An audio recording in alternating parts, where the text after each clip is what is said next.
Dans cet exercice, qu'est-ce qu'on a? On a deux Deux voitures voitures. A et B, oui, je peux lire, se déplacent sur une route rectiligne. D'accord? Donc la trajectoire, c'est déjà rectiligne. L'équation horaire de mouvement de la voiture A est XA est égal à 130 T. Celle de la voiture B est XB est égal à 90 T plus 40. Alors, si X est exprimé en kilomètres et T en heures, les questions, c'est quoi? Il nous demande ici de déterminer l'abscisse de point dans lequel l'une des voitures double l'autre. Alors, est-ce que tu as d'idée comment va-t-on faire pour résoudre cette question-là?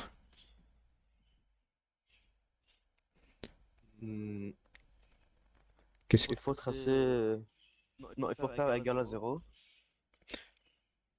Il faut faire égal à zéro quoi exactement? Ah non, non, non. Dans, dans lequel l'un des voitures double l'autre. Alors ici, qu'est-ce qu'on a? En fait, il y a une route qui est rectiligne, n'est-ce pas? Oui. L'une roule derrière l'autre. À un certain point, celle qui est derrière va doubler celle qui est devant. C'est-à-dire, Oui, c'est quand sa vitesse est plus grande. mais celle-ci, ça doit avoir une vitesse qui est plus grande par rapport à celle-ci, pour qu'elle puisse Oui. la rattraper à un certain emplacement. Mais nous, ce qu'on cherche, c'est tout simplement l'abscisse. À quelle distance il faut ces deux voitures-là pour que se met sur même emplacement ici. C'est-à-dire, celle-ci, ça va doubler la première. C'est ce qu'on cherche. Donc, mathématiquement, bien physiquement, ça représente quoi ici si on utilise leur équation horaire? Qu'est-ce qu'ils vont avoir comme abscisse, ces deux-là? Ils ont avoir euh, un emplacement qui est égal. Donc, leur abscisse, ça va être égal aussi, n'est-ce pas? Euh, Lesquels qui sont égaux? Les deux, l'abscisse des deux, Ah, les deux, ils vont d'accord, oui. avoir celle-ci quand il arrive à ça c'est B, ça c'est A. Quand celle-ci arrive ici, ça va avoir un XB, n'est-ce pas? Oui, oui. Quand celle-ci va la doubler sur cette abscisse-là, son abscisse, ça va être XA.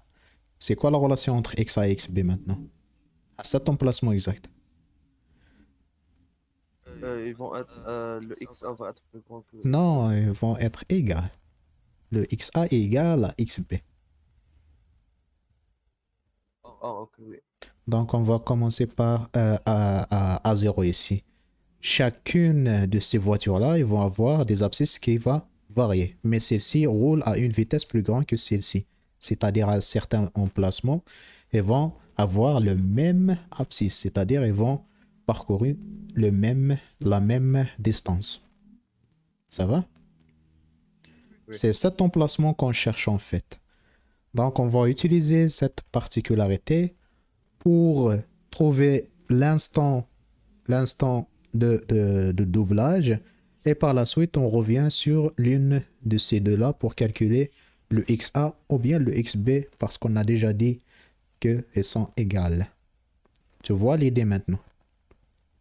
Oui, oui. Voilà. Si on fait le XA est égal à XB maintenant, c'est-à-dire quoi? On a quoi comme XA? C'est 130 130T, ça va être égal à quoi? 90T égale plus plus 40. plus 40. On cherche notre T ici. Donc, ça vaut Donc, 130 moins 19, 99 bien sûr. T est égal à 40. Donc, ça fait combien? c'est égal à. Ça fait 40 T. T égal à 40. Égal à C'est-à-dire 40. le T, Donc, T égale à 1. 1 heure. On vient de calculer ou bien de mesurer le temps en heures. Ça va? Oui, Donc, on revient sur l'une de ces deux-là. X A qui est égal à 130 fois 1, ça va être égal à 130 kilomètres. Après avoir cette voiture parcouru une distance de 130 km, elle va doubler, c'est-à-dire elle va dépasser cette voiture-là. Si on la calcule à partir de la deuxième, en fait, on doit avoir le même résultat. Dans 90 fois 1, plus quoi? Plus 40, ici. Ouais. Alors, 90 plus 40, ça fait combien? C'est 130, c'est-à-dire c'est la même chose. 130. Parce qu'on a déjà dit qu'elles sont égales. Ça va? Oui, oui. Voilà. Alors, la deuxième question. Donc, on va écrire ici XA est égal à XB est égal à 130 km. Ça, c'est pour A. Au point E, c'est pour 1. Pour 2 maintenant, la question c'est quoi? Il nous demande de représenter sur le même repère, un même repère, les deux fonctions. XA en fonction de t et XB en fonction de t. Et on va déduire graphiquement l'abscisse de points dans lequel l'une des voitures double la première, bien sûr. Voilà. Donc, pour bien sûr tracer tout ça, il nous faut quelques points pour qu'on puisse tracer ces graphes-là. Donc déjà, on va mettre comme ça, c'est l'axe des X, ça, c'est l'axe des temps. X en kilomètres, bien sûr, et le temps en heures. Alors, pour tracer le XA, on va essayer de tracer, ou bien de citer quelques points. Donc, ça, c'est on va mentionner comme c'est le temps et le XA. À chaque instant, le XA, ça vaut combien? Fois T ici. Alors, on va mettre par exemple 0, 0,5 heures, 1 et 1,5. Ces 4 points vont être suffisants pour tracer celle-ci. Alors, si t est égal à 0, le XA, ça vaut combien? Le XA, 0. c'est 0. XA est égal à 130 fois t. C'est-à-dire à chaque fois, on le multiplie fois t. Donc, c'est 0.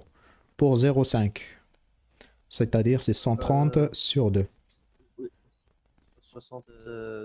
C'était 65. 65. 65. Oui.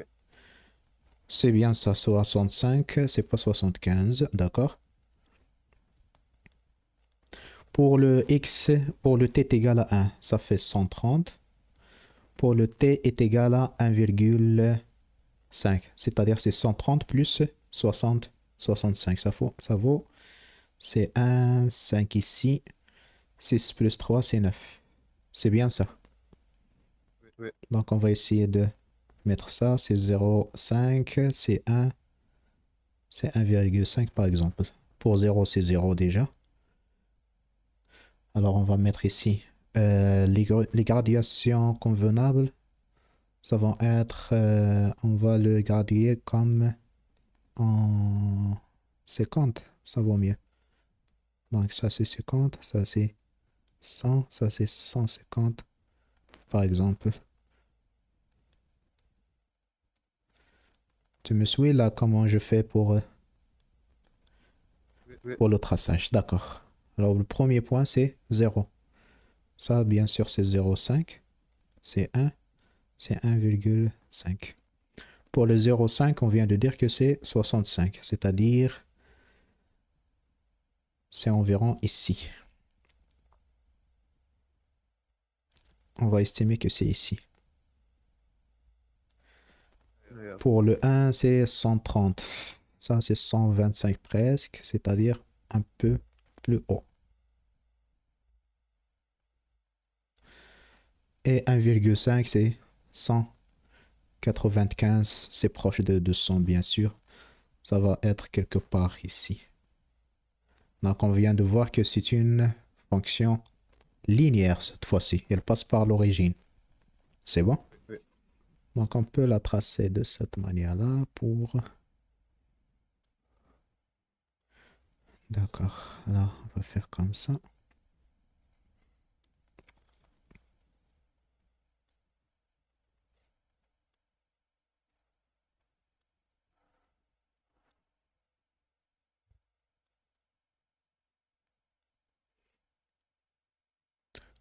Ok.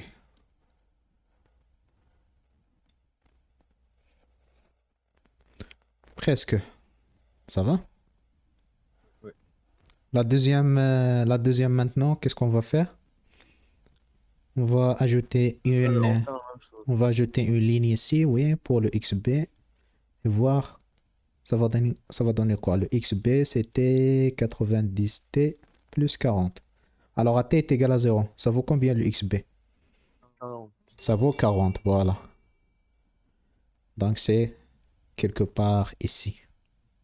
ouais. On va le dessiner en noir. Pour t est égal à 0,5, c'est-à-dire c'est 45 plus 40. Ça fait 85, n'est-ce pas? Ouais. Alors, pour ceci, on vient de dire que ça, c'est 130.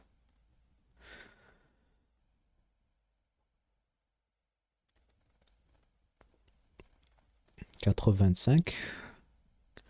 85, on va dire que c'est quelque part ici.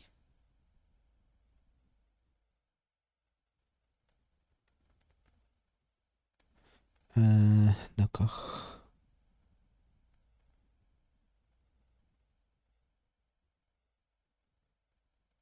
Ah, j'ai pas bien représenté ça, mais on doit voir le même résultat que la question précédente. Pour 1, c'est 90 plus 40, c'est 130. C'est déjà, c'est déjà le même. C'est la même. C'est le même, voilà. Et pour 1,5, c'est 130 plus 85, ça vaut, ça c'est 5, 3 et 8. Ça vaut combien? Ça fait 11. C'est 200, 215. Donc on va voir quelque chose de cette manière-là.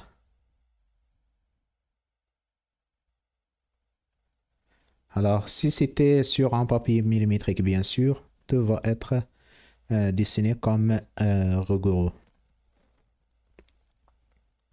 Donc, on va faire ça.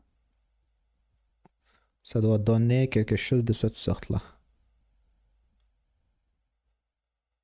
Le plus important, c'est que ces droites-là se croisent à un point bien spécifique, n'est-ce pas? Oui, oui, sur centre. 130, parce qu'ils ont cette particularité-là. Voilà.